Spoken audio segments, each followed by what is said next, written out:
ఇండస్ట్రీలో సినిమా తీయాలంటేనే చాలా భయాలు ఉంటాయి. సినిమా సక్సెస్ రేటు భయపెడుతూ ఉంటుంది. కానీ ఫియర్లెస్గా ఒక లేడీ వచ్చేసి ఫెయిర్ అనే సినిమా చేసింది. సినిమా రిలీజ్కి ముందే ఇంటర్నేషనల్ ఫిల్మ్ ఫెస్టివల్స్లో చాలా అవార్డ్స్ని సొంతం చేసుకొని నేను ఒక మంచి సినిమా చేశాననే ధైర్యంతో డిసెంబర్ 14 మన ముందుకు రాబోతున్నారు హరిత. హాయ్ హరిత, ఎలా ఉన్నారు? సో చాలా బాగున్నాను.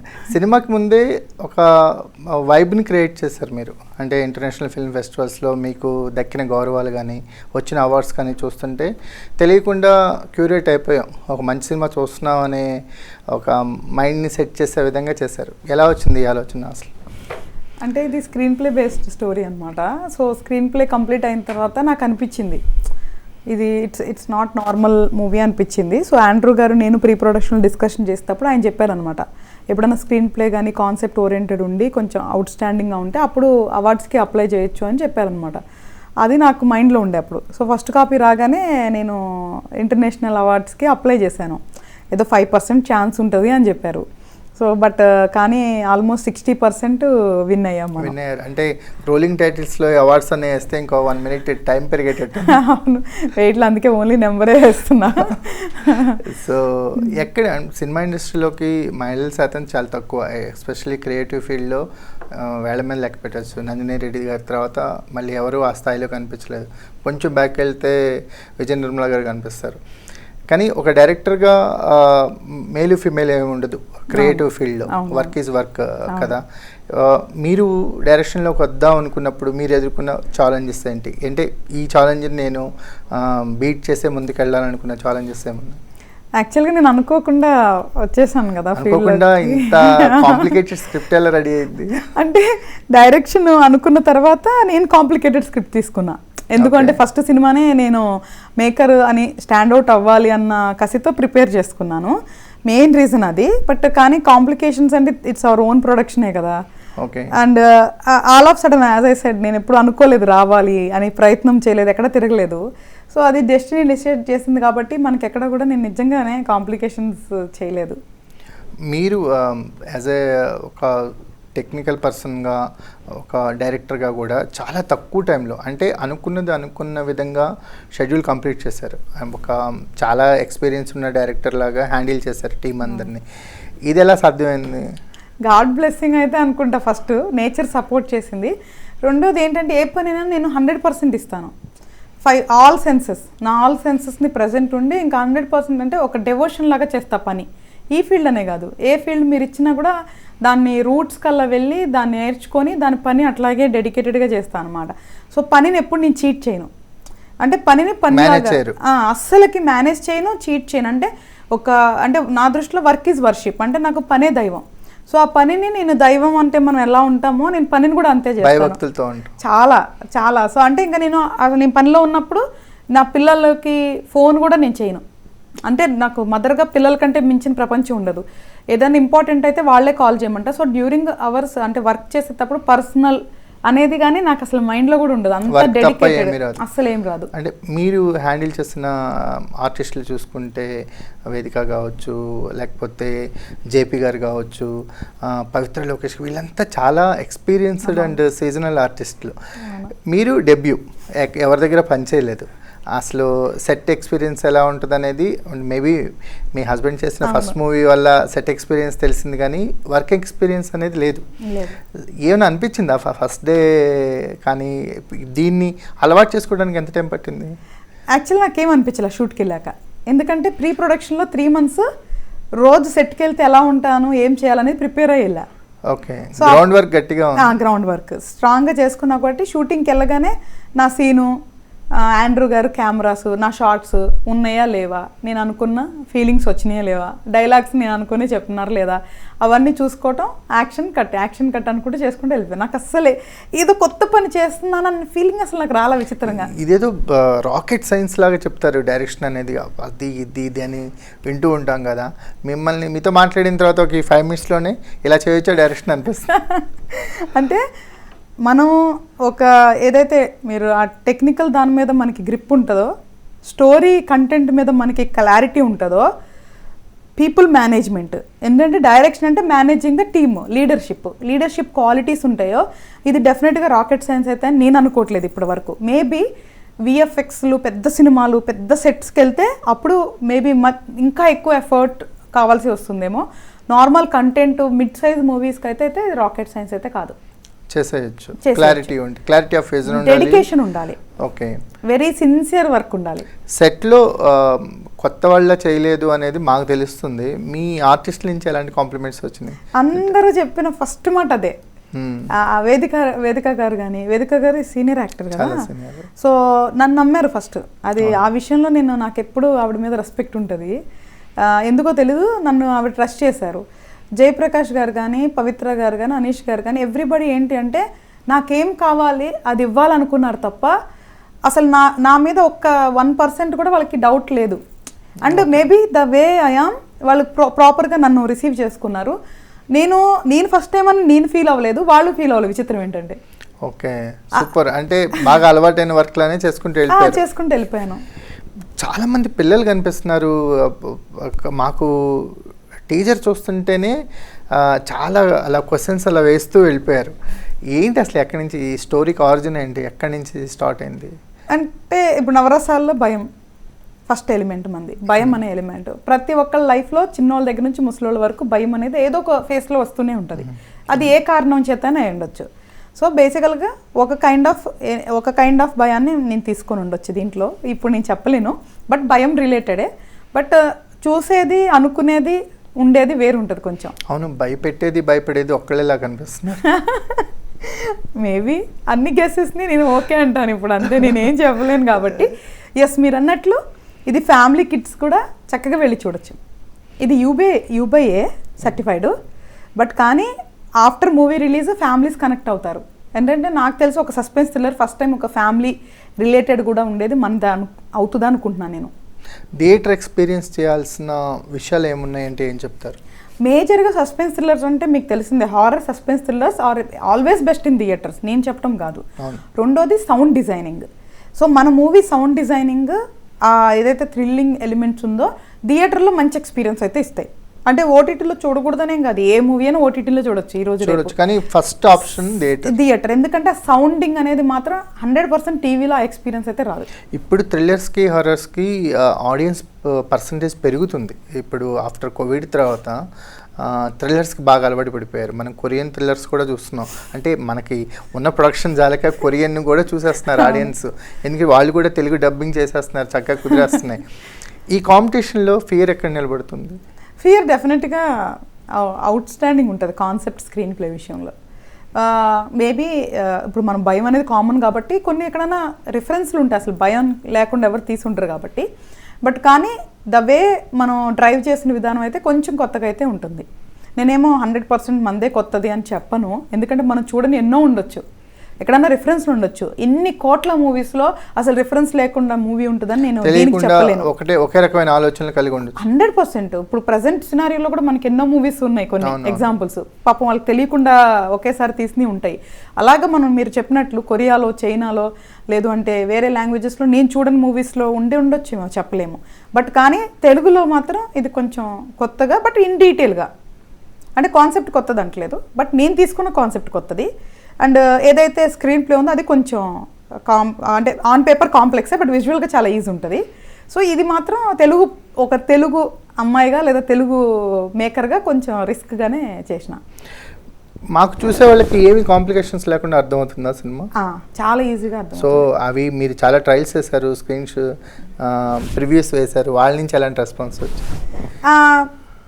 పాజిటివ్ రెస్పాన్స్ వచ్చింది. అంటే నాకు ఇక్కడ అర్థం కాలేదు అనే మాట ఏమైనా అనిపించింది? అసలు లేదు. అది ఫస్ట్ ఛాలెంజ్ ఏ డైరెక్టర్ కైనా, ఎస్పెషల్లీ థ్రిల్లర్స్ చేసే వాళ్ళకి. ఇది స్క్రీన్ ప్లే బేస్డ్ మూవీ కదా. ఫస్ట్ హాఫ్ అంతా కూడా బ్రెయిన్ ఇదేంటి అని ఫంక్షన్ చేస్తూ ఉంటుంది. మన టార్గెట్ అది ఓపెన్గా. సెకండ్ హాఫ్ స్టార్ట్ అయిన తర్వాత నుంచి కూడా గెస్సింగ్, ఫస్ట్ నుంచి ఒక గెస్సింగ్ ఉంటుంది, ఇంకా గెస్సింగ్ పెరుగుతూ ఉంటుంది. సో ఎప్పుడైతే నేను బిఫోర్ క్లైమాక్స్ ఎప్పుడైతే నేను రివీల్ చేస్తూ ఉంటానో, అరే ఇదా మేబీ గెస్ చేయలేదు, నేను గెస్ చేశాను, ఇట్లా రకరకాల సాటిస్ఫాక్షన్తో ఆడియన్స్ బయటకు వస్తారు. ఎంత ఎక్కువ మంది గెస్ట్ చేయలేకపోతే మీరు అంత సక్సెస్ అయినట్టు. అవును. అందుకోసమే నేను స్క్రీన్ ప్లే మీద 10 months వర్క్ చేయడానికి కారణం అదే. ఎవరు హెల్ప్ చేశారు? ఎవరు అసలు జీరో. రైటింగ్ అసలు కనీసం హెల్పర్ కూడా పెట్టుకోలే నేను. ఎలా సాధ్యం ఉంది హరిత గారిది? అంటే ఒక థీమ్ ఉంటుంది కదా, అట్లీస్ట్ కౌంటర్ డిస్కషన్కైనా ఇది నేను ఎలా అనుకుంటున్నాను, మీరేమంటారు, మీ దగ్గర నుంచి ఇన్పుట్స్ ఏమైనా ఉన్నాయా, ఈ సీన్ మీరేమంటారు, జనరల్ ప్రాసెస్ కదా ఇది. అవును, జనరల్ ప్రాసెస్. అంటే జనరల్ సబ్జెక్ట్ అయితే మనం 100% అట్లా చేయొచ్చు.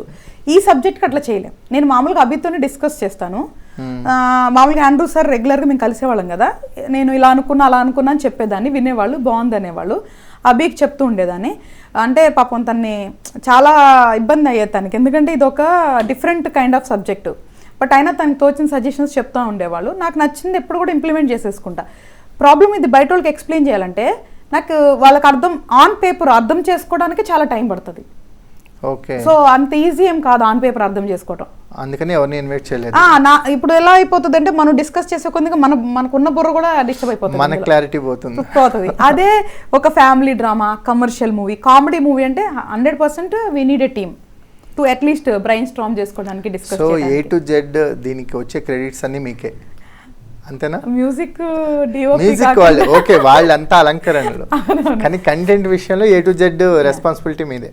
జెన్యూన్ గా మందే. మీరు ఏది అనుకున్నారో అందులో అసలు ఇందులో గుడ్ ఆర్ బ్యాడ్ నేనే, ఒకవేళ బ్యాడ్ అయినా 100% నేనే, అందులో అసలు డౌటే లేదు. ఓకే. ఆ విషయం నేను చాలా స్ట్రాంగ్గా చెప్పగలను. ఎందుకంటే నేను పేపర్ మీద ఏం రాసినానో అదే తీసిన, నేను ఏం అడిగానో ప్రతి ఆర్టిస్ట్ అదే డెలివరీ చేశారు. వాళ్ళు బ్లైండ్ గా మిమ్మల్ని ఫాలో 100%. అసలు నేను ఒక్క ఆర్టిస్ట్ని కూడా మనం బ్లేమ్ చేయడానికి లేదు ఇందులో. ఎందుకంటే నేను ఏం అడుగుతాను అదే చేస్తారు. నేను కట్ చెప్తేనే కదా వాళ్ళు ఆగుతారు. అయితే 2 అచీవ్మెంట్స్ ఇందులో, ఎందుకంటే ఫస్ట్ డైరెక్టర్గా మీరు అనుకున్నది తీయగలిగారు. నో మ్యాటర్ రేపు ఆడియన్స్ ఎలా రిసీవ్ చేసుకుంటారనేది ఎప్పుడు ఫజలే. ఆ బాక్స్ కనుక ఎలక్షన్స్ బ్యాలెట్ బాక్స్ ఓపెన్ చేసేటప్పుడు ఎంత ప్రెజర్ ఉంటుందో, ఎవ్రీ ఫ్రైడే మేకర్కి అదే ప్రెజర్ ఉంటుంది, ఏం చెప్తారో తెలియదు కదా. సో కానీ మీరు అనుకున్నది మీరు తీయగలిగారు, అందులో డిస్సాటిస్ఫాక్షన్ ఏం లేదు. నా ఫ్రెండ్ కుమార్ కూడా ఇదే అడిగారు ఫస్ట్ మాట, నువ్వు అనుకుంది నువ్వు తీసినావా అని అడిగారు. బాగా తీసినావా అని కూడా అడగల. మీరు అనుకుంది తీయడం ఫస్ట్ సక్సెస్. నేను అనుకుంది తీసిన 100%. అసలు ఒక్క 2-3 సీన్స్ నేను అనుకున్నట్లు అవ్వలా, డ్యూ టు మేబీ ఆ రోజు టైమింగ్ సంథింగ్ వల్ల. బట్ అదర్వైజ్ ఆల్ కంటెంట్ నేను ఏదైతే ఇమాజినేషన్ చేసుకున్నానో ఆల్టర్ కూడా చేయాలి షూటింగ్కి వెళ్ళాక. సో ఇంకోటి ఏంటంటే మిమ్మల్ని డైరెక్ట్ చేయడానికి మీరే మళ్ళీ ప్రొడ్యూసర్ అయ్యారు. సో ఇంకా అంటే ఇంకెవరికి మీరు ఆన్సర్ చేయాల్సిన అవసరం లేదు. This is my passion, my money, అంతేనా? అలానే కాదు, అంటే రిస్ట్రిక్షన్స్ ఉండకూడదు క్రియేటివ్ పర్సన్కి, గుడ్ ఆర్ బ్యాడ్. అంటే మంచి చేసినా చెడు చేసినా రిజల్ట్స్ ఆ డైరెక్టరే అనుభవిస్తారు.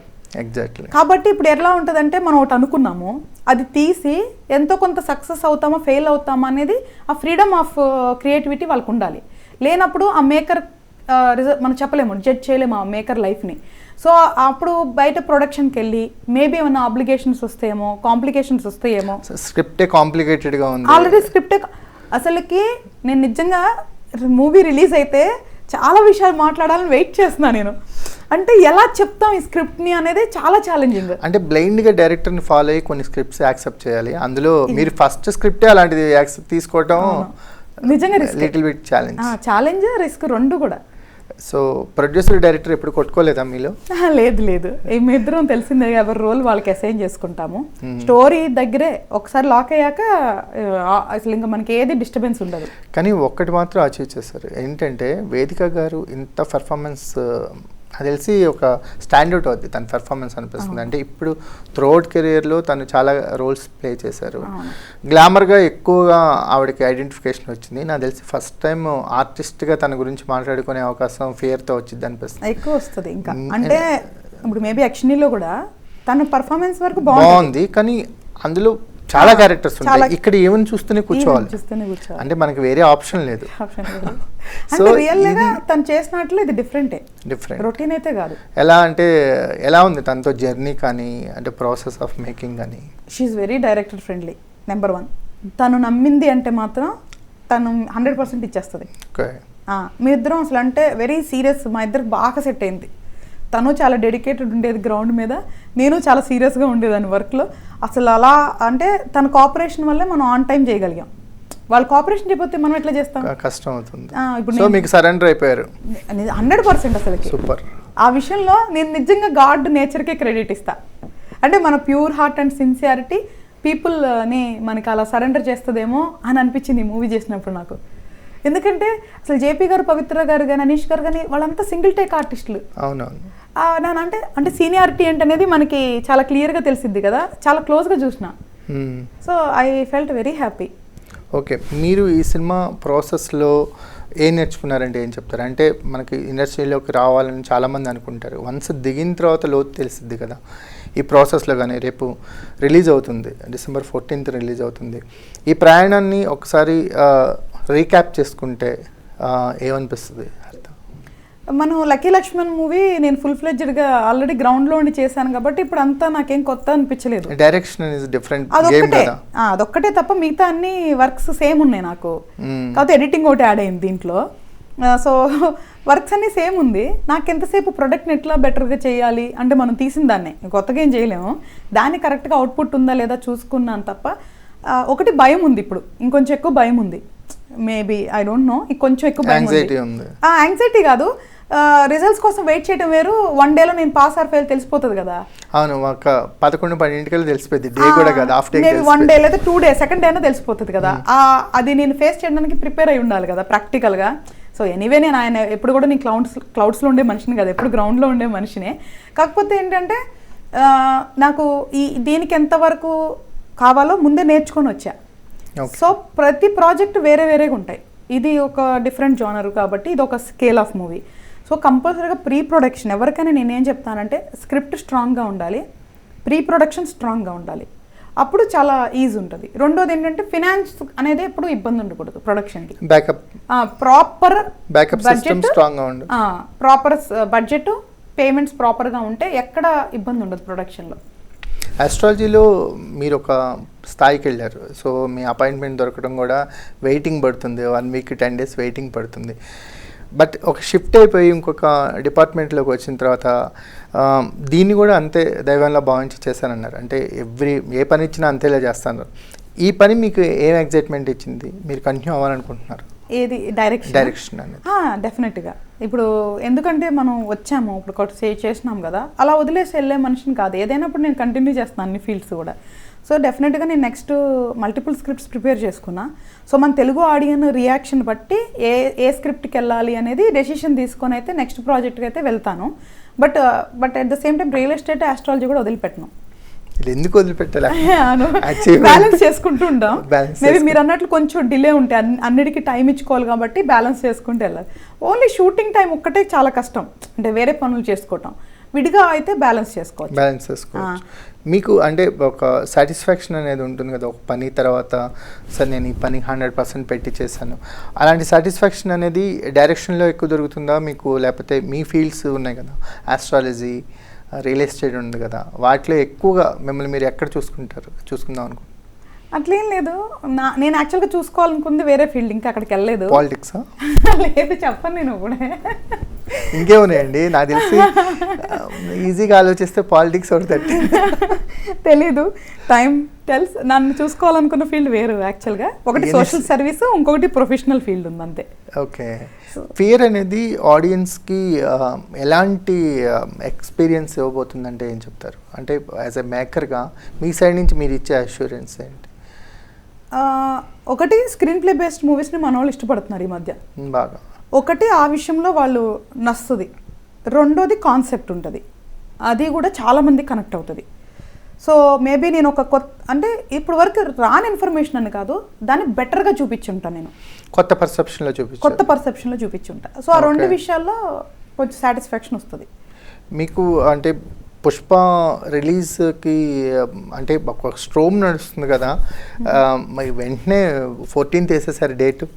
అంటే మీరు మొన్న మనకి ఒక పేపర్ ఆర్టికల్లో కూడా అప్కమింగ్ మూవీస్ అని అవును చూసారు, ఈనాడులో చూసారు కదా. చూసాను. సో పుష్ప తర్వాత ఉంది మంది 14th. అలా నేను మనది ఒక్కటే చూసుకోవాలని 3 నెలల నుంచి వెయిట్ చేస్తున్నా. అవునా? Okay okay. అంటే ఒక గ్రూప్లో రాకూడదు, వస్తే 1 or 2 మూవీస్ ఎప్పుడు ఉంటాయి, మూవీస్ లేని వీక్ ఉండదు. 2-3 మూవీస్ ఓకే, నాట్ ఎక్కువ రాకూడదు. ఎందుకంటే మనం small scale of movies too much promotions నేను చేయలేను. సో డెఫినెట్గా అండ్ రెండోది 10 మందిలో నేను పోరాడుకుంటూ వెళ్ళలేను. రెండోది ఆడియన్కి నాకు కన్ఫ్యూజ్ చేయడం ఇష్టం లేదు. ఇప్పుడు అక్కడ 10 మూవీస్ ఉంటాయి, ఆడియన్ ఏదని చూస్ చేసుకుంటారు పాపం. వాళ్ళు కూడా మనీ డిపెండ్స్ అపాన్ అతనికి నచ్చిన ట్రైలర్ కానీ అతనికి నచ్చిన ఆర్టిస్ట్ కానీ దాని ప్రకారం సెలెక్ట్ చేసుకుంటారు. వాళ్ళకు ఉండే బడ్జెట్ ఒకటే ఉంటుంది, బడ్జెట్ అదానే ఉంటుంది కానీ రెండు చూద్దాం అనుకోరు. సో మేబీ ఒకళ్ళు సాటర్డే ఒకటి, సండే ఒకటి, ఫ్రైడే ఒకటి చూసే వాళ్ళు కూడా ఉండొచ్చు. టాక్ బేస్డ్ చూస్తారు, రివ్యూ బేస్డ్ చూస్తారు. అక్కడ కూడా నేను ఎక్కువ చాయిస్లు ఉన్న ప్లేస్కి వెళ్ళొద్దు అని నేను సెప్టెంబర్ కల్లా రెడీ చేసుకున్నా కూడా నేను ఆ టైం కోసం వెయిట్ చేస్తున్నా. అంటే ప్రోడక్ట్ ఉంది కదా అని తొందరపడి రిలీజ్ చేయకూడదు. Release date very important, that is different game. So ఇప్పుడు నేను అట్లీస్ట్ పుష్ప తర్వాత ఒక మూవీ వస్తుంది, అది మంది అనేది ఒకటి రిజిస్టర్ చేసుకున్నాం. ఆ వీక్ డెఫినెట్గా పెద్ద మూవీ అయితే రాదు, వస్తే ఏమైనా చిన్న మూవీస్ వచ్చేది కానీ అది కూడా లిమిటెడ్గా, వెంటనే పెద్ద మూవీ పడే ఛాన్స్ లేదు. అండ్ నేను క్యాలిక్యులేషన్ చేసుకున్నా మనకి 9 days గ్యాప్ ఉంది. మన వాళ్ళు మ్యాక్సిమం 9 daysలో మ్యాక్సిమం కొట్టేస్తారు, చూసేస్తారు. సో డెఫినెట్గా నెక్స్ట్ వీక్ కొత్తగా చూడాలనుకునే వాళ్ళు ఉంటారు. రెండోది మన సస్పెన్స్ థ్రిల్లర్, అసలు ఆ స్కేల్కి మనకి అసలు సంబంధం లేదు, చిన్న మూవీ మంది. అండ్ టికెట్ రేట్లు కూడా అంత ఉండవు, మంది చాలా చిన్నది. సో కాబట్టి ఇంకొకటి ఏంటంటే స్క్రీన్స్ తక్కువ దొరకవచ్చు, అదొక్కటే ఛాలెంజ్. ఏంటంటే స్క్రీన్స్ లిమిటెడ్గా దొరకవచ్చు, బట్ ఇట్స్ ఓకే, మనకి దొరికింది ఫిల్ అయితే వాళ్ళే ఇస్తారు మళ్ళీ. ఎందుకంటే టాక్ బేస్డ్గా వెళ్ళటమే సేఫ్ అండి, సేఫ్ అంతే. సేఫ్. మనం ఎక్కువ థియేటర్స్ వేసి దాన్ని ఫుల్ అప్ చేయలేక ఇబ్బంది పడే కంటే లిమిటెడ్ థియేటర్స్లో టాక్ బేస్డ్గా వెళ్ళటం థ్రిల్లర్స్కి ఆల్వేస్ సేఫ్. అదే అందు గురించే ఏదో పిహెచ్డి క్యాలిక్యులేషన్స్ చేస్తే అది కరెక్ట్ అనుకున్నా, బట్ ఏం జరిగినా మనం ఇంకా యాక్సెప్ట్ చేయాల్సిందే. సో మీరు అంటే డైరెక్షన్లోకి ఎంటర్ అయిన తర్వాత మీకు ఇండస్ట్రీ నుంచి కానీ లేకపోతే మీ సర్కిల్ నుంచి కానీ ఉంటుంది కదా, అట్ ద సేమ్ టైము ఎప్పుడైనా సరే ఇండస్ట్రీలోకి వస్తున్నామంటే ఎందుకు నీకు ఇది అనేవాళ్ళు ఎక్కువ మంది ఉంటారు. So that is the fundamental question. ఎందుకు నీకు ఇప్పుడు బాగానే ఉన్నావు కదా, హ్యాపీగా వెళ్ళిపోతుంది కదా లైఫ్, ఎందుకు ఈ డైరెక్షన్స్ ప్రొడ్యూసర్స్ అంటారు కదా. సో వాళ్ళందరికీ ఏదైనా షో వేసి చూపించారా? నా ఫ్రెండ్స్ వరకు ఆల్రెడీ చూపించిన. Okay. So everybody felt proud. అంటే ఫస్ట్ టైం, ఎందుకంటే మీరు ఆల్రెడీ వాళ్ళని అరెస్ట్ చేసేసారు అన్ని ఇంటర్నేషనల్ అవార్డ్స్తో. ఇలా సినిమా బాగలేదంటే నాకు అర్థం కాలేదు అనుకుంటారేమో అని ఒక చిన్న ఇన్ఫీరియారిటీ కాంప్లెక్స్ డెవలప్ అయింది. లేదు, చాలా ఈజీ ఉంటుంది అసలు, ఇంకా బ్రెయిన్ స్ట్రామింగ్ ఉంటుంది దాని మీద. మూవీ నుంచి బయటకు వచ్చా కూడా ఎంతో కొంత ఆలోచింపజేస్తుంది. సో హాంట్ చేస్తుంది. సో మళ్ళీ కూడా ఓటీటీలో వెళ్ళి కూడా చూడాలనిపిస్తుంది, ఎందుకంటే నేను చెప్పింది అంతా కరెక్టా కాదా అని క్రాస్ వెరిఫికేషన్ కూడా చేసుకోవాలనిపించవచ్చు. అదంతా నా బ్లెస్సింగ్, మన బ్లెస్సింగ్ అది. ఇంకా టైం తెలీదు. అంటే ఫ్రెండ్స్ అందరికీ తెలుసు నేను ఎట్లా కుదురుండి అమ్మాయిని కాదు, ఎప్పుడు ఏదో కూడా చేస్తుంటానని. ఇంకా చెప్పేది ఆపేదానికి పిల్లలు తప్ప ఫ్యామిలీ ఇంకెవరు లేరు. సో కాబట్టి I have plenty of freedom. ఏం చేయాలనుకున్నా కూడా లైఫ్లో చేయాలి అనేదే ఇదనమాట. సూపర్. అంటే మీరు అనుకున్నది సినిమాగా తీయగలిగారు. మీరు అనుకున్న డేట్లో, అంటే మీరు ఎప్పుడైతే సింగిల్గా రావాలనుకున్నారో నేచర్ సపోర్ట్తో అది కూడా కుదిరింది. సో మీరు అనుకున్న విజయం దక్కాలని, సో ఫియర్ అనేది మీకు ఎప్పుడు ఫియర్ కలిగించకుండా ఉండాలని భవిష్యత్తులో కూడా కోరుకుంటున్నాం. Wish you all the best. Thank you so much. Thank you అండి.